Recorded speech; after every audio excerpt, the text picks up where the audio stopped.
Breaking ન્યૂઝમાં વાત કરી સુરતની, જ્યાં કિમ માંડવી સ્ટેટ હાઈવે પર અકસ્માતની ઘટના બની છે। સ્કૂલ બસ અને ડમ્પર વચ્ચે અકસ્માત સર્જાતા બાળકો, ટીચર અને બસ ડ્રાઈવરને ગંભીર ઇજાઓ પહોંચી છે। અકસ્માત બાદ સ્થાનિકો ઘટના સ્થળે દોડી આવ્યા હતા। લોકોને ઇજાગ્રસ્તોને બહાર કાઢ્યા હતા, જેમાં સારવાર માટે તમામ લોકોને હોસ્પિટલ ખસેડાયા છે।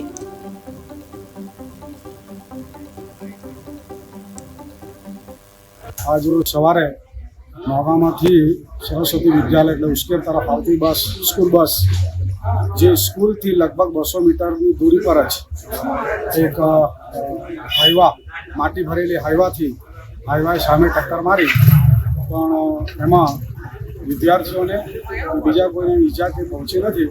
ડ્રાઈવર અને ટીચર સિવાય બીજા બધા ભગવાનના આશીર્વાદથી સુરક્ષિત અને સારા છે।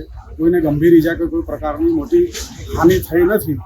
એ કુદરતી મહેરબાની છે। નોગામા ગામમાં ઉશ્કેર સરસ્વતી વિદ્યાલય આજ રોજ સવારે